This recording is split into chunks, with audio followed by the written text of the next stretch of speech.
তীর সবে চোখটা লেগেছে, তখনই একটা মেয়েলি গলার আওয়াজে ঘুম ভেঙে গেল। গলার আওয়াজটা নিচে ড্রয়িং রুম থেকে আসছে। আগত্যাতে আস্তে আস্তে উঠলো, গায়ের শাড়িটা ঠিক করে নিল। আস্তে করে উঠে টলমল পায়ে নিচে গিয়ে চমকে গেল তে। একে দেখলো জাঙ্কুক আর একটা মেয়ে গল্প করছে, সেটা ঠিকই, কিন্তু মেয়েটাকে তো তে চেনে। এই কে রে ওখানে? তের ভাবনার মাঝেই একটা গুন্ডা ডেকে উঠলো। তে দৌড়ে উপরে উঠে গেল, আর জাঙ্কুক এবং ওই মেয়েটিও ছুটলো তের ঘরের দিকে। মা, ও মা, শোনো না, আমি কিছু টাকা দাও না। এই মেলা ফ্যাচ ফ্যাচ করিস না, হাতে টাকা পয়সা কিছুই নেই।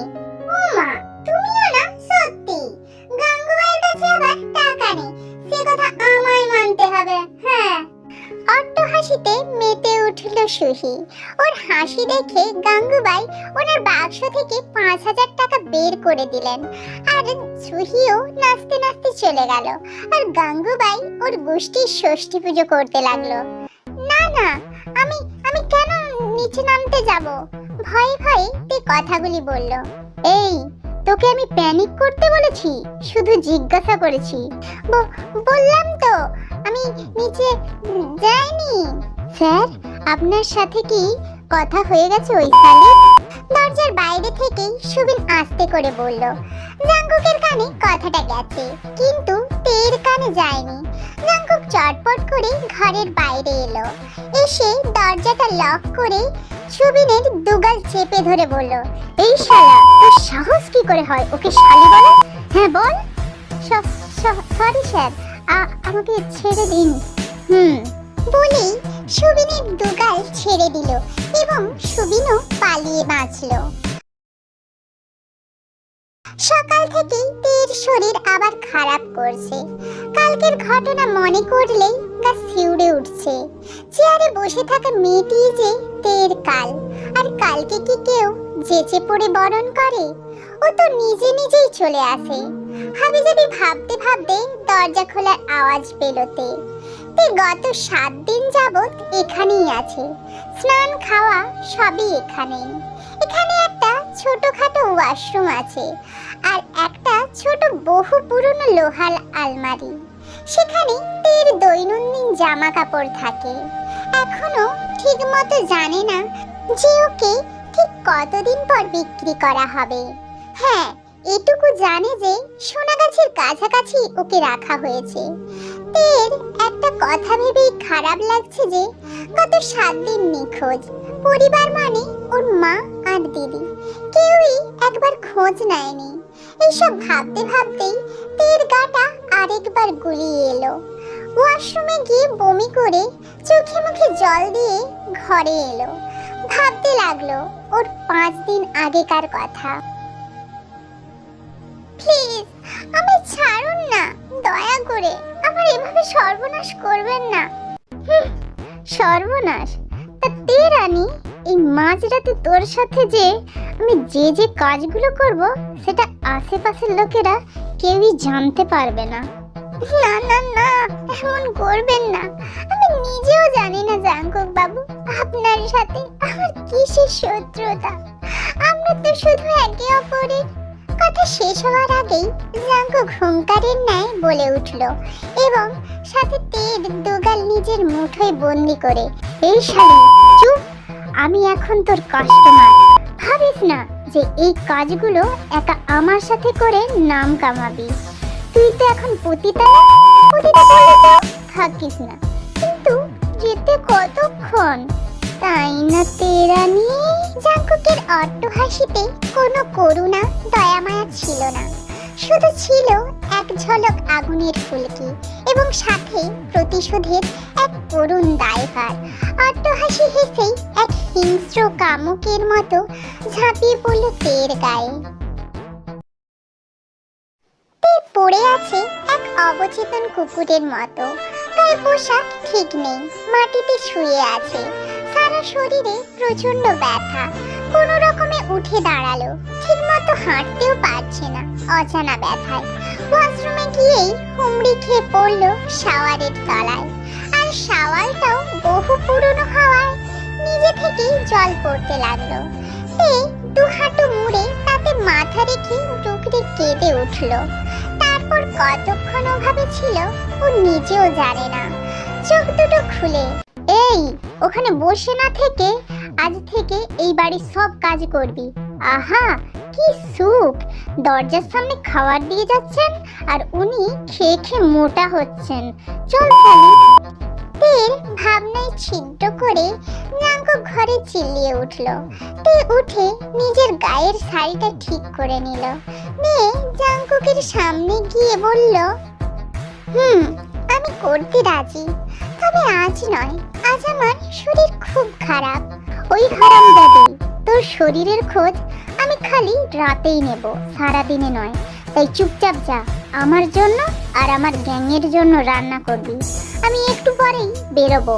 আমার অফিসে আজ একটা বড় ডিল পাক্কা করতে হবে।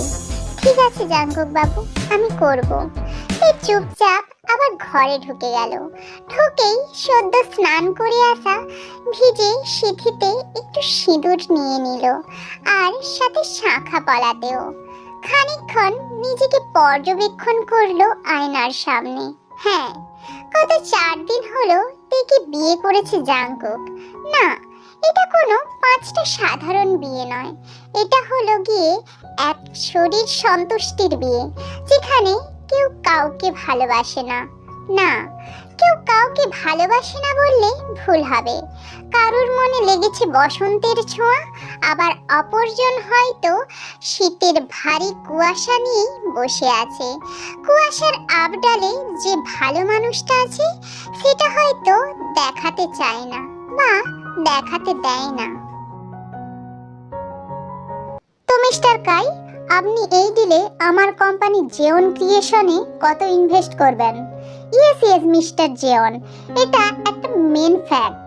আমি আপনার সাথে ডিল করতে চেয়েছি। ভালো কর না দিলে আমারই লস, যতই হোক। আপনি একজন ইন্টারন্যাশনাল বিজনেসম্যান। ওকে, আমি আপনার জেওন ক্রিয়েশনে 50 লাখ ইনভেস্ট করব এই শো এর জন্য। ওকে, সেটা একেবারেই ইওর ডিসিশন। ওকে ফাইন, আমাদের ডিল পাক্কা।